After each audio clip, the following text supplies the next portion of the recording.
Hello दोस्तों। तो इस वीडियो में हम लोग कवर करने वाले हैं स्कोप ऑफ मैक्रो इकोनॉमिक्स और उनकी चारों थ्योरीज को। ठीक है, तो स्टार्ट करते हैं। तो इसमें चार थ्योरीज हैं। पहली थ्योरी है theory of income and employment. इसके अंदर और दो और एक तीन थ्योरी की बात होती है।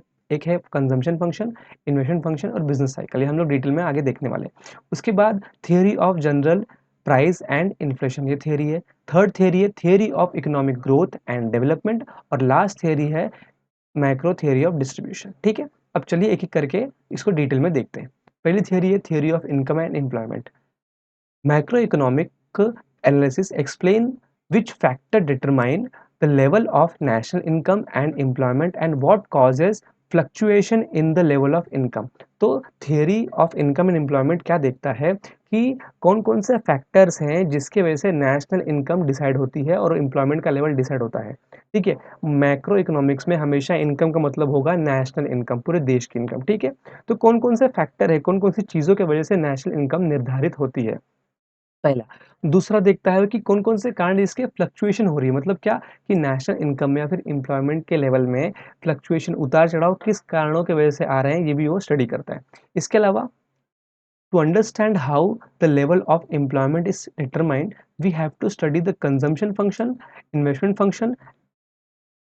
Theory of business cycle is also a part and parcel of theory of income and employment. देखिए, अब कितने लोग काम कर रहे हैं, कितने लोग एम्प्लॉयड है, ये जानने का सबसे आसान तरीका है कि हम लोग कंजम्पशन फंक्शन और इन्वेस्टमेंट फंक्शन को ध्यान से पढ़ें। ठीक है, और बिजनेस साइकिल को भी। तो जो लोग बिजनेस कर रहे हैं वो लोग भी एम्प्लॉयड हो गए, सेल्फ एम्प्लॉयड हो गए। जो लोग कंजम्पशन कर रहे हैं मतलब कहीं ना कहीं पैसा आ रहा है, जो लोग इन्वेस्टमेंट कर रहे हैं वो भी कहीं ना कहीं पैसा आ रहा है। तो अगर एम्प्लॉयमेंट की जांच करनी है हमें, तो हमको कंजम्पशन फंक्शन, इन्वेस्टमेंट फंक्शन और थियरी ऑफ बिजनेस साइकिल को भी पढ़ना पड़ेगा। ठीक है। अच्छा, नेक्स्ट थियरी है theory of general price level and inflation.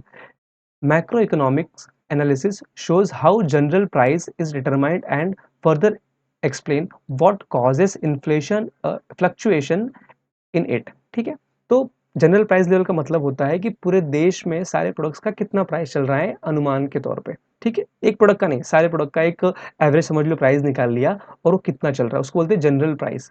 तो मैक्रो इकोनॉमिक्स क्या करता है, पहले तो ये डिटरमाइन करता है कैसे इसको डिसाइड करें क्या होगा प्राइस, पहला।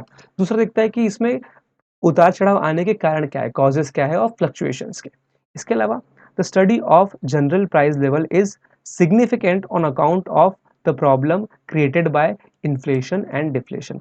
अब जनरल प्राइस लेवल से ही हम लोग इन्फ्लेशन और डिफ्लेशन की जांच कर सकते हैं। इन्फ्लेशन का मतलब क्या होता है, महंगाई बढ़ना, प्रोडक्ट के प्राइसेस का बढ़ना, जो कंज्यूमर के लिए, कस्टमर के लिए सही नहीं है। और डिफ्लेशन या फिर डिप्रेशन का मतलब क्या होता है कि प्रोडक्ट के प्राइसेस का कम होना, जो प्रोड्यूसर के लिए अच्छा नहीं है। ठीक है, तो एक बार प्राइस निकालेंगे जनरल प्राइस, फिर देखेंगे वो ऊपर क्यों जा रहा है, नीचे क्यों जा रहा है, और इसके ऊपर जाने से इन्फ्लेशन होता है, नीचे जाने से क्या होता है, डिफ्लेशन होता है। ठीक है, थर्ड थियरी है theory of growth and development. ठीक है, macro economics consist of theory of economic growth and development. It explains the causes of under development and poverty. ठीक है, तो theory of growth and development क्या बताता है कि कौन कौन से कारण है जिसकी वजह से कोई भी देश अंडर डेवलपमेंट है, ग्रोथ नहीं कर पा रहा है, और गरीबी, पावर्टी का क्या कारण है। ठीक है, इतना ही नहीं, वो ना स्ट्रैटेजीज भी बताता है कि आप कैसे ना ग्रोथ को एक्सलरेट, मतलब तेजी से आप ग्रोथ कर सकते हो और डेवलपमेंट कर सकते हो। ठीक है, एक तो कॉजेस बताया अंडर डेवलपमेंट की और पॉवर्टी की, इसके साथ साथ स्ट्रैटेजी बताया कि आप कैसे कौन कौन सी पॉलिसीज यूज करके ग्रोथ कर सकते हो और डेवलपमेंट कर सकते हो। ठीक है, लास्ट थियरी है theory of micro theory of distribution. Macro theory of distribution deals with relative shares of rent, wages, interest and profit in the total national income. ठीक है, देखिए हम लोग ने माइक्रो इकोनॉमिक्स में एक थ्योरी पढ़ी थी, थ्योरी ऑफ फैक्टर प्राइसिंग। उसके अंदर चार फैक्टर प्रोडक्शन थे, कौन कौन से, लैंड, लेबर, कैपिटल, एंटरप्रेन्योर, और उनके कुछ शेयर्स थे, रिवॉर्ड्स थे जो हमको पेमेंट करते हैं। ठीक है, जिसमें रेंट, वेजेस, इंटरेस्ट, कैपिटल आता है। ठीक है, अच्छा, इन सब, कैपिटल नहीं सॉरी, प्रॉफिट आता है। तो इन सब का जो हिस्सा है वो नेशनल इनकम में कितना है, ये कौन डिसाइड करता है, मैक्रो इकोनॉमिक्स। ठीक है, तो ये पूरा आंसर था। इसकी समरी एक बार देख लेते हैं जो आप आंसर एग्जाम में लिख सकते हो। ठीक है, तो यह समरी, बहुत छोटी समरी मैंने बना के रखी है, चारों टेबल में मैंने चारों थ्योरीज को कवर कर दिया है। ठीक है, सारे इंपॉर्टेंट पॉइंट्स इसमें मैंने लिख दिए हैं।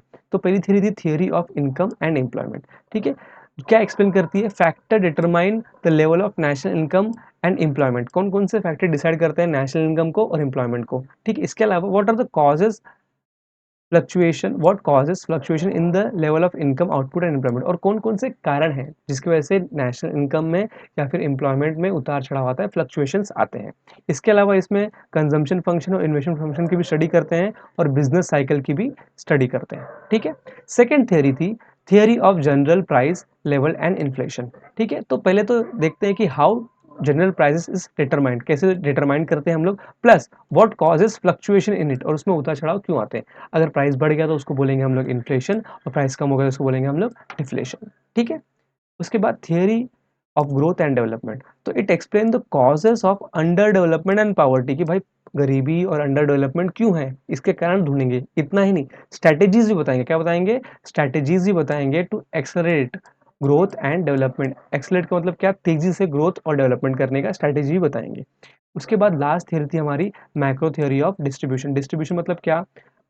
हम जब लैंड का रेंट भरते हैं तो उसको डिस्ट्रीब्यूट करते हैं ना, हम लोग देते हैं। तो लैंड का रेंट, वेजेस, इंटरेस्ट और प्रॉफिट, ये चारों फैक्टर ऑफ प्रोडक्शन का हिस्सा कितना है टोटल नेशनल इनकम में, वो है। तो शेयर्स का relative shares of rent, wages, interest and profit national income में कितना है, ठीक है। तो अब आपको क्या करना है, इस आंसर को ना एक बार पेपर पे ज़रूर लिखना है। इससे क्या होगा, आपको पता चलेगा कि आप कहाँ आंसर भूल रहे हो। ब्लैंक पेपर पे इसको लिखना बहुत ही ज़रूरी है एग्ज़ाम के लिए, ठीक है। अच्छा, इसके अलावा आपको क्या करना है, आपको चैनल को सब्सक्राइब कर लेना है, ठीक है। कमेंट करना है कि हम और क्या आपके लिए वीडियोस बना सकते हैं। इसके अलावा आप शेयर करिए दोस्तों के साथ, और नेक्स्ट वीडियो का वेट करिए। तब तक के लिए पढ़ते रहिए। Thank you so much.